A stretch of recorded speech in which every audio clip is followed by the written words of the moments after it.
What is good, Tesla family? It's Ray J back with another video. And in this one, I want to break down what's happening with Tesla, SPY, Nvidia, the QQQ, and a couple of other tickers. We'll break down some very important things going on with the markets as we just had Nvidia's earnings. We're looking at new all-time highs for SPY, Tesla, and the others. What you should be watching for new news as Tesla is once again announcing another upgrade to their Megapack battery facility. But before I begin the devil's information, before I get into any more details, let me just mention a couple of things. I am personally not a financial planner, so take nothing I say as financial advice. And also, if you guys can, please check out the Moon link, which is down below and in the description. If you sign up for Moon, deposit $100, you are guaranteed 7 free stocks. The offer ends very soon, in just about 5 days from now. Anyways, for Tesla right now, Tesla made an attempt to rebound with Nvidia and the others, hitting this 182 price targets. We're going to be watching to see if Tesla could try to break this resistance. If we do break this, we could make an attempt to fill this gap all the way up to 185. So I'll be watching that very carefully. I'll give you guys more details about Nvidia as it's breaking to new all-time highs again, and also for others out there like SPY and the QQQ as it's also at all-time highs. So I'm going to give you guys more details in just a couple of minutes, but I first want to talk about some news and such. Let me just talk about this. Today is Thursday, May 23rd, 2024. Initial jobs comes through at 215,000. That is actually a little bit below expectations, which is showing some strength in the labor market. This is fueling the whole soft landing narrative a bit more, and the market is still pushing despite that. On top of all of this, 15 minutes after the market opens, we have the S&P Global Composite PMI coming out, manufacturing and services PMI data, and that could affect the market to some extent, but the trend on SPY is still very strong, so it might try to trump all of this data. Then we have new home sales at 10 a.m., not to mention the Fed Composite Manufacturing Index at 11 a.m., and then a bunch of bill auctions. That's pretty much it for the rest of the day. Very, very minor data, but look for some volatility for the first 15 to 30 minutes, and most of the other data is very, very minor. On top of all of that, as you guys know, we just had Nvidia's earnings yesterday. We went over everything. And for today, we just had TD Bank announce earnings in a few very, very small companies, followed by Ross, which is going to be after the market closes. So for today, the market did actually dip, at least for some. The Dow Jones ended up dipping a little bit, whereas the S&P 500 fell as well. Nasdaq also slipped just a bit, so we did see a little bit of a dip yesterday. And now today, during the pre-market, the market is back to life, hitting new all-time highs. Once again, it all came down to Nvidia, and that is the truth. Nvidia was the catalyst that they used to pump the markets. Right over here, Nvidia has topped past $1,000 per share. They announced a 10-for-1 stock split, a potential buyback. Not to mention they beat on EPS and revenue. They had strong guidance. The list goes on, guys. Very, very good earnings from them. That's why the market continued to rally. We sold off a bit because of this news yesterday over the Federal Reserve becoming more concerned about their progress on inflation. And they are going to continue to monitor the situation. They are open to having to tighten on policy if things get out of hand. That is something that caused the market to dip yesterday, but that was just a liquidity grab because SPY continued to pump and become very, very parabolic. Amazon's giving Alexa an upgrade. That's some great news for them. On top of all of that, GM has officially rolled out an all EV version of its iconic Chevy Equinox. So that's very, very interesting, good news for them. With that being said, that's it for the main headlines for now, at least for the overall markets. For Tesla, we have something very different coming out. Tesla's breaking ground on the Megapack battery facility in Shanghai. So you can see it right over here. Tesla broke ground on this factory, and this is actually very important. That's $204 billion plants will begin producing Megapack batteries with an initial capacity of 10,000 units per year beginning in 2025. With Tesla's benchmark project, they anticipate that within the next 3 to 5 years, there's going to be a cluster centered around energy storage that's going to rapidly emerge. That's what some very important officials have said, at least within the area. On top of all of this, they're also looking at many, many milestones in Shanghai and for Tesla, and they're going to be continuing to increase their Megapack factory facility and such, their overall capacity. And the supply of the global market has a large scale energy storage, which is very important in China. So right over here, the Gigafactory opened with plans to produce the Model 3 vehicles for the them being able to produce 500,000 EVs per year at peak capacity, and more growth is still happening as construction for the battery EV plants comes as steeper competition happens in China. So very, very great news for Tesla. Some negative news did come out though from another ranking. Basically, Tesla had very, very strong ratings before, but looking at some different things right now when it comes to their, a lot of different opinions when it comes to like ethics, credibility, and such. They're blaming Elon Musk for this. Tesla's getting like lower ratings according to different polls. Although this is subjective, this is making a lot of headlines. So I just wanted to call this out, but don't let this really get in the way. Nonetheless, the Tesla still has so much potential. Anyways, going back to the chart, I just wanted to say that right now we have to see if Tesla could establish a trend change.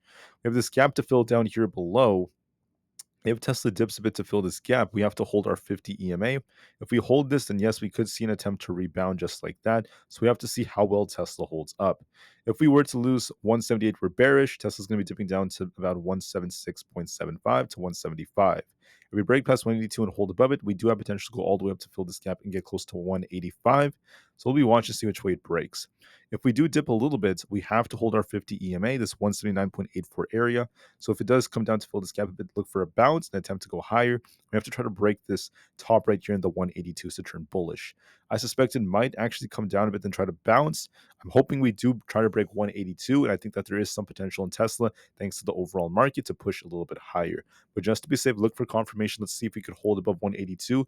If Tesla achieves that, we're going to be looking for 185 plus. If that breaks, then we have 188, 190 coming. But so far, watch 182. Can we break that? If Tesla does so, look for a bigger push to fill this gap above. There is potential in Tesla, in my opinion. For SPY, in my opinion, is looking more bullish. We're looking at a very, very parabolic move right now. We gapped up towards 531, a new all-time high. We just continue to push. I think that's looking very strong. Now we're going to be looking at 534 as key resistance. If we break through this, I think SPY is going to go all the way up, in my opinion, towards. Firstly, we have 535 coming. And then once that breaks, we could be pushing all the way up towards 537 as a potential target. So it's some crazy levels in 536. I'll be looking at this. I think that we'll watch 534. If we break this, look for 537. It's still very bullish. SPY is still on a strong uptrend, so it hasn't lost support yet. If we lose 532.25, we could turn back to bearish and fill this gap. But overall, this is looking a bit more bullish, in my opinion. Let's see if we break 534. If it breaks, then we're going to be looking for a much bigger push to 535 than 537. For Nvidia, Nvidia is holding up very well. We have the all-time high resistance in this 1020 area. We have supports currently all the way down at 1000.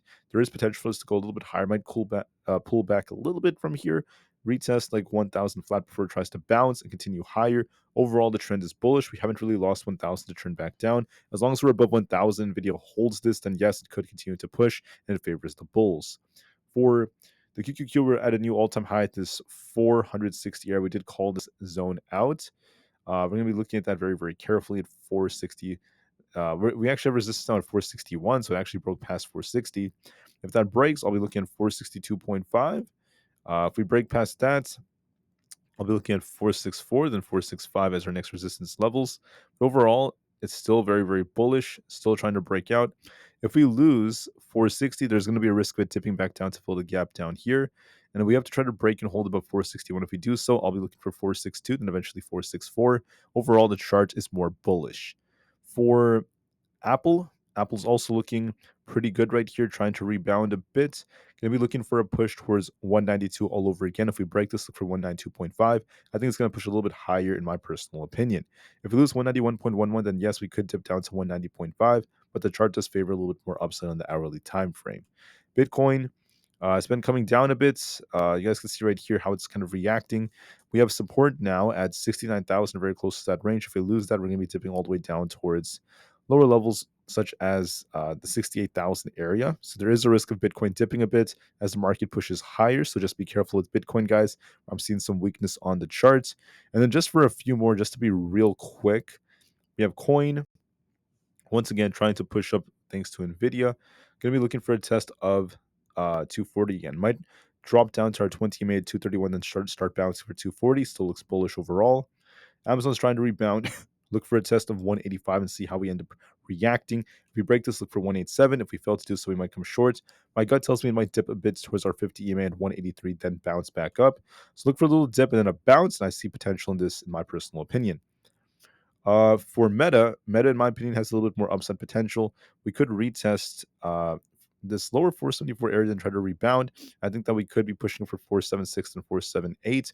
So look for a little dip, then a rebound for a move a little bit higher. For GME, GME, in my personal opinion, is once again We're holding up relatively well, but we have to try to get back above 24 to turn bullish. If we break 24, look for a bigger push up. If we lose 19, we're going to be dipping down to fill this gap. Overall, it's showing some life, but I want to see try to break these EMAs. Otherwise, it's kind of shuffling for a bit. And then for AMC, we're just fighting at $5. I think it could break through this later on. I think within the next 1.5 months, AMC is going to break out to higher levels, at least past our 0.618 retracement at close to $7. I think within 2 months it's going to break out. So I see potential in AMC to bounce. Anyways, that's it for the video, guys. Thank you all so much for listening.